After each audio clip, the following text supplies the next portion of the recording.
What's up guys, Kyle here again, and today we got some news to talk about.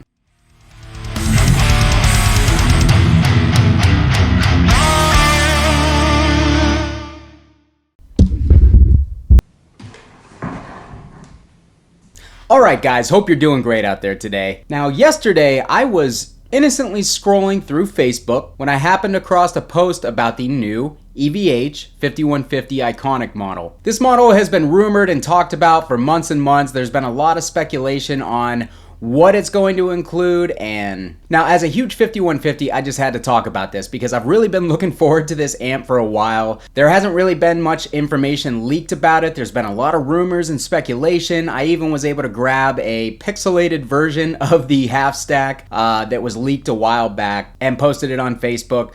So anyways, I know there's a lot of excitement around this amp. Myself in particular, I am very excited about it. Although the reveal has me feeling a little bit disappointed, but I'm truly going to reserve my judgment on the amp until I get one in my hands and play it. So anyways, I was scrolling through Facebook and someone on my feed just happened to post the reverb listing like moments after it went up. So I went and checked it out, and it looked like Chicago Music Exchange had posted not only the amp, but there is a matching 4x12 cabinet, and there are also some combo amps. I don't know why, but something inside told me that these were not supposed to have been posted yet because there was no official release from EVH about the pre-orders going live or anything like that.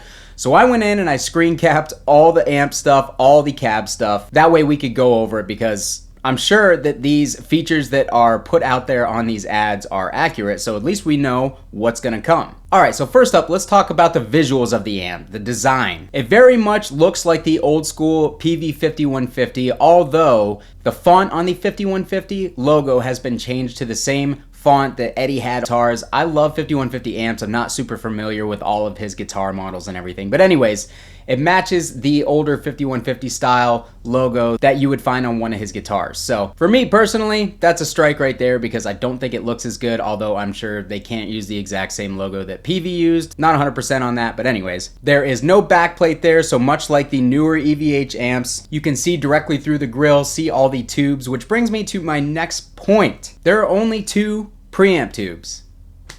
This is a bit of a disappointment because that pretty much means that this amp is going to have some solid state circuitry in the preamp. Not something we've seen from any true 5150 or 6505 style amp before, at least not the bigger ones. With only two tubes, even though something like a JCM 800 only has two preamp tubes, that amp did not have a lot of gain at all. A lot of people seem to think that the JCM 800 has a lot of gain on tap. It was one of the first high gain amps. Nah, there's not a lot of gain in that thing naturally, and that's why they were modded so much. So even if both of these preamp tubes are dedicated to the preamp section and one is not a phase inverter tube, there's still gonna have to be a lot going on inside that preamp that is of a solid state nature in order to get the amount of gain that any 5150 is known for. So keep that in mind. That is mainly the disappointing part to me. A 5150 that's a hybrid of a tube solid state preamp doesn't necessarily appeal to me a lot, but at the same time, I'm gonna reserve my judgment until I actually get my hands on one of these amps and be able to put it through its paces and see how it sounds. Because in all honesty, I do not care how an amp is made, what the circuitry, I don't care about any of that. All I care about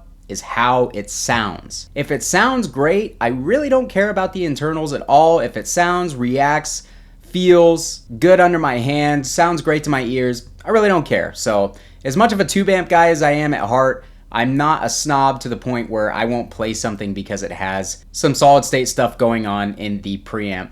And kind of like my buddy Luke Kramer says, I boost pretty much all my amps with a solid state tube screamer style pedal anyways. So I'm the last guy who is gonna complain about diodes in a circuit or anything like that. Like I said, as long as it sounds good, I don't care. One of the other things I notice about it is the side view of the transformer looks a little small. So the fact that the amp is only 80 watts leads me to believe that even though you've got 4 6L6s in there, the transformers are technically not taking full advantage of the capabilities of each 6L6 because I believe 6L6s can put out somewhere between 25 to 30 watts depending on how they're biased in the transformer and all that stuff. I'm not super into that technical aspect of it, but I know that 6L6s are capable of somewhere around 30 watts each. So this having a smaller transformer And being an 80 watt amp leads me to believe that the transformers are a little bit under-spec'd. They're not going to be able to put out a ton of headroom, but again, we'll see when we get the amp.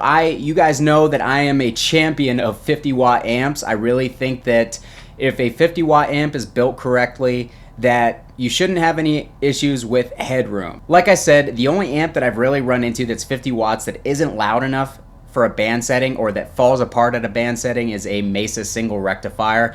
Otherwise, I use almost exclusively 50 watt heads these days. I mean, my EVH Stealth and my Splon Super Sport, my custom Super Sport, both 50 watt amps, both extremely loud. I have no issues with headroom on either, and my bands all play loud, so 80 watts, just fine by me. I don't care. Like I said, all I see is 4 power tubes and 80 watts seems a little goofy. It's not really something that you see commonly in the specking of these bigger heads. Other than that, this thing basically looks like one of the PV5150s with the backboard taken out so you can see through it, and a couple extra controls added, and we'll get to those controls in a moment because they do something. Alright, next up, let's go through the description that was posted on the Chicago Music Exchange's reverb listing that EVH probably would have provided to them. So this says, the EVH 5150 Iconic Series satisfies the needs of gigging and recording guitarists craving that pure and powerful EVH tube tone, but at a more affordable price. $899 is the price point on this thing. Definitely far more affordable than the other bigger offerings from EVH. Evolving from the revered EVH 5153 amplifiers, the Iconic Series delivers the searing sound and growling gain that Eddie Van Halen made famous throughout his groundbreaking career. Designed by renowned amp engineer James Brown, that's a huge plus in my book. We all knew this was the case for quite a while as James sold his company Amp Tweaker in order to go and work for Fender/EVH, I think sometime last year or the previous year. So we've known that he was going to work on an EVH 5150 amp sometime in the near future or now. So yeah, anytime James Brown is involved in an amp design, pedal design, anything, you know it's going to be good if you're a metal guy. The 5150 Iconic Series 80 watt head is powered by 4 JJ6L6 power tubes and voiced with 2 JJ ECC83S aka 12AX7 preamp tubes, providing all the firepower the modern guitarist needs. This head features 2 channels with an extra voicing on each for even more versatility. That's interesting. The green channel boasts an overdrive button to run from lush, clean tones to increase gain, while the red channel's burn button adds fiery crunch that's ideal for blistering leads. I'm really curious to see what that brings to the 5150. As you know, the old PV versions had an insane amount of gain, whether it was the 5150 or the 5152.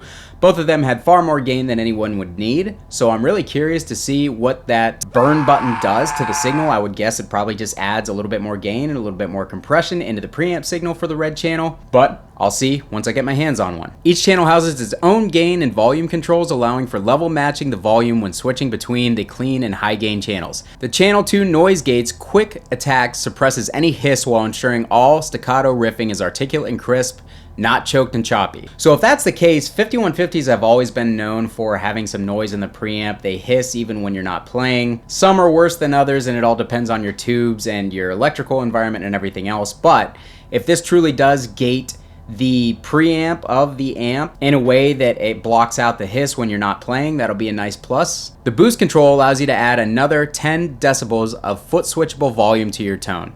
Perfect for ensuring your solos cut through the mix. Okay, so the boost sounds not like a Tube Screamer style boost, but an actual volume boost or solo boost in order for you to do exactly as it says. Kick that bad boy in when you're shredding those freaking leads, and it'll put you out in front of the rest of your stupid dumb band who isn't shredding leads. The control panel also includes shared EQ, low, mid, and high, global resonance and presence knobs to adjust the low and high end aspects of your tone, and a global reverb control to add the perfect amount of bounce and decay for any room. I gotta say, maybe it's just me because I don't use it, but I don't know anybody who does use a built-in reverb on high gain amps. I've never met one person who utilizes the built-in reverb on a lot of these high gain amps. I really don't understand why it's included. I don't know how much cost this adds to the amp, but in all reality, they could definitely take that out and either cut a couple bucks off the price or add in a feature that a lot more like high gain guys are going to use. Built-in reverb, I just don't see that being something that adds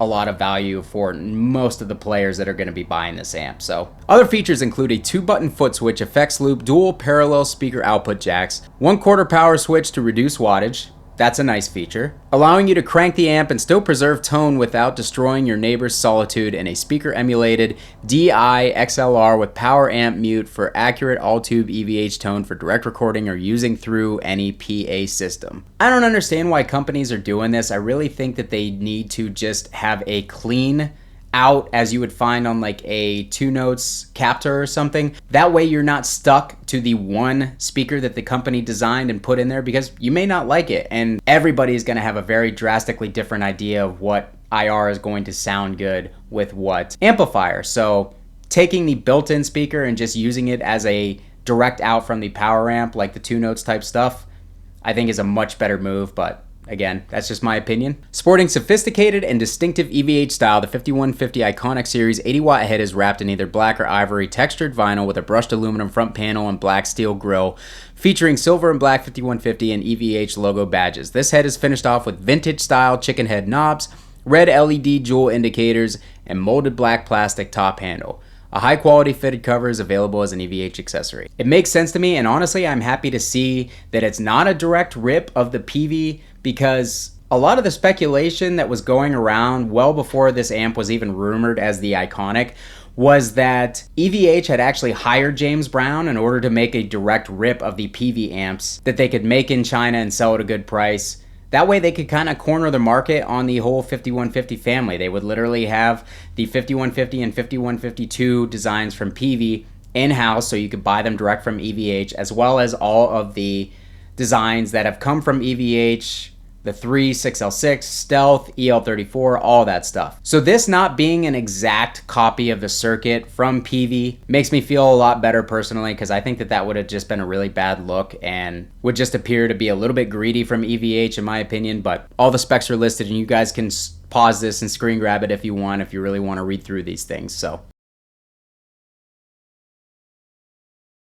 yeah, my overall thoughts on this amp are I am a little bit disappointed. Knowing that there's going to be some solid state circuitry involved it makes me feel like they did this from a cost effective standpoint and not because they thought that it was going to further or help the design of the amp. It probably just makes it easier and cheaper to manufacture. So I understand that this is the budget oriented version of the 5150 that EVH is trying to present to the world. But in my opinion, I think you're going to turn a lot of guys off knowing that it's going to be a hybrid type preamp. Again, if it sounds great, I personally don't care, but I know that a lot of people are going to care. That is a really low price point these days for a full-sized, full-featured amp. What that means to me is we know that it's made in China, but they probably had to cheap out on a number of different components in order to hit this price point. And I'm guessing that the main one is transformers, because the transformers are the most expensive part of any tube amp. So knowing that they probably cheaped out on the transformers doesn't leave me very hopeful.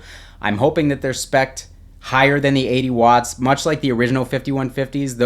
Those transformers were spec'd much higher than the 120 watts that the amp was rated for in order to provide clean headroom, much like the Soldano that the amp was somewhat based off of. The transformers were overbuilt to ensure that they never really got saturated or overloaded and kept a clean power amp signal at all times. So, seeing that they're visually smaller, knowing that the amp is as cheap as it is, even though it's built in China, you still gotta cut some corners to come to that price point. So I'm gonna guess that the transformers probably took a hit in quality. And we'll see once the amp comes out and I can physically take a look at it. I may even do a take apart and show you guys something like that in order to see, are there plastic pots? Does anything else look cheap? But again, $899, that's gonna be a tough price point for them to make anything on, and it may just be an introductory price in order to get people to buy a bunch out the door, and then they'll bump the price up.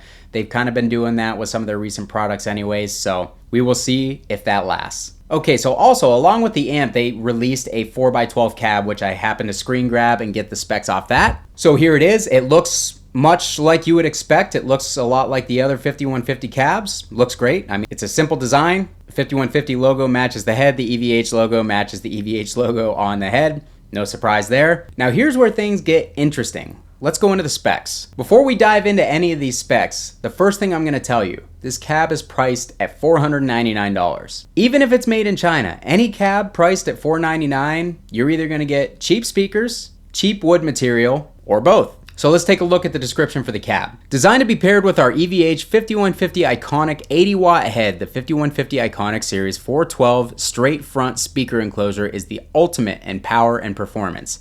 The cabinet is constructed out of MDF. Boo! With special internal plywood baffling for tight and increased bass response, and houses 4 custom designed EVH 12-inch Celestion speakers voiced specifically for this preamp circuit so that the pristine cleans and searing high gain tones are tight, clear, and articulate. Alright, let's stop right there. MDF cabinets are heavy. They are easy to damage because MDF is very soft. It's also susceptible to moisture, so if any moisture gets in under that Tolex, it's going to start to degrade and it'll be much easier to damage the cabinet.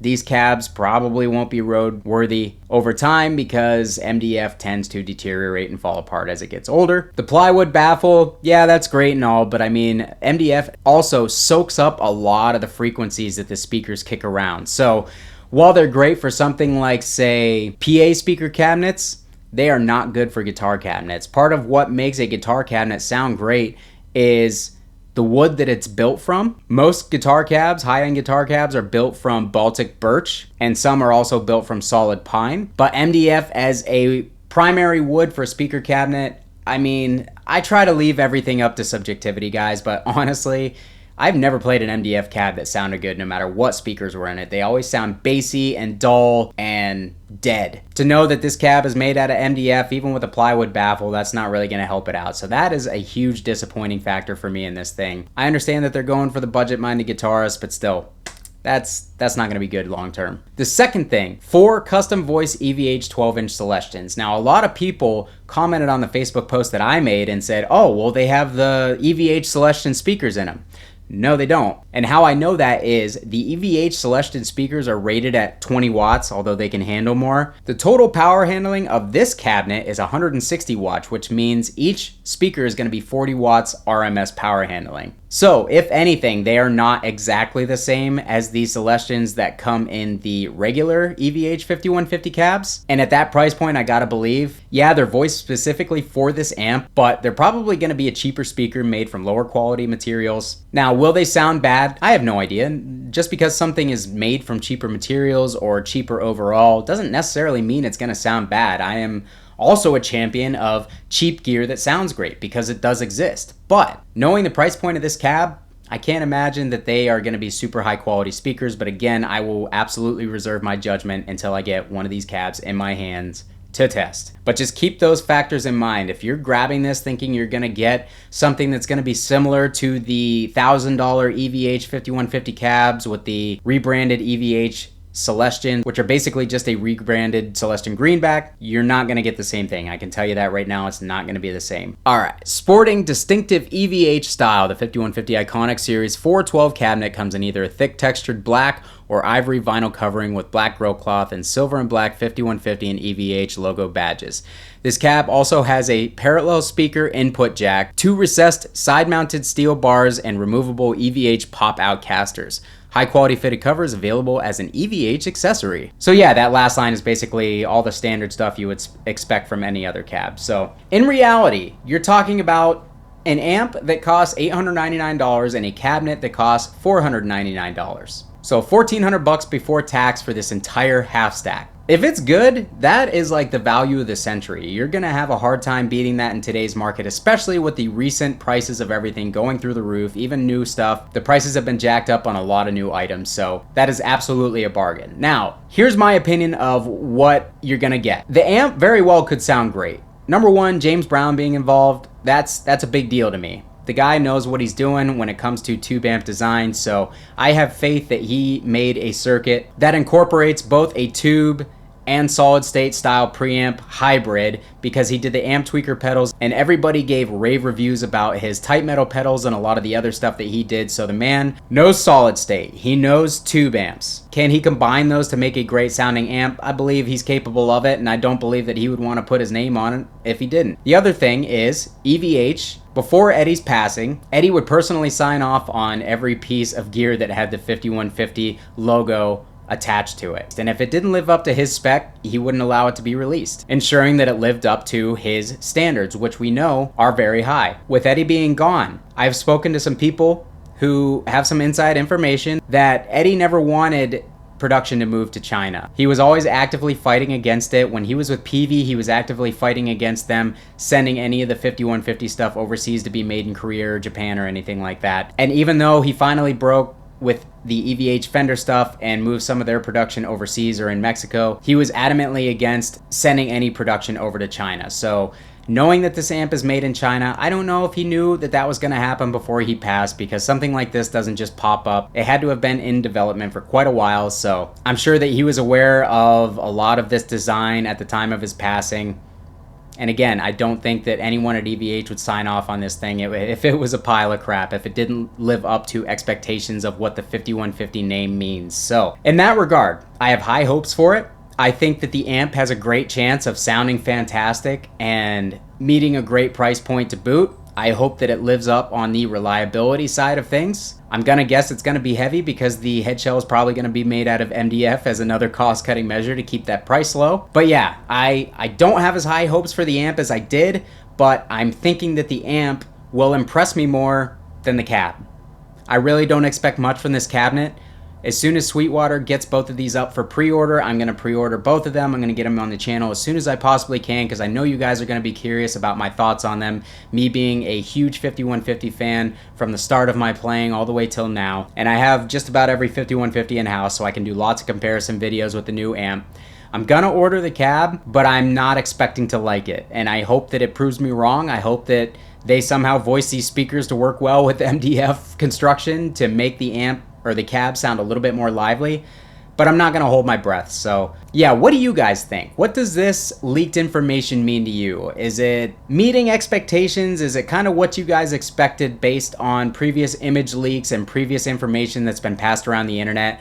Or is it a little bit of a disappointment? Same with the cab. Will you guys buy an MDF-based cab? Do you have any reservations about MDF-based cabs? I'm curious to see what you guys think. Let me know down in the comments and I'll meet you guys down there and we'll hang out a bit, talk about the amp. Appreciate you guys stopping by. If you haven't subscribed to the channel, I'd really appreciate it if you do so now. Consider joining my Facebook group and my Discord servers where we talk about gear all day long, and consider becoming a Patreon to help support the channel, as now more than ever, it helps me out more than you guys know. Kyle here again. We'll see you guys next time.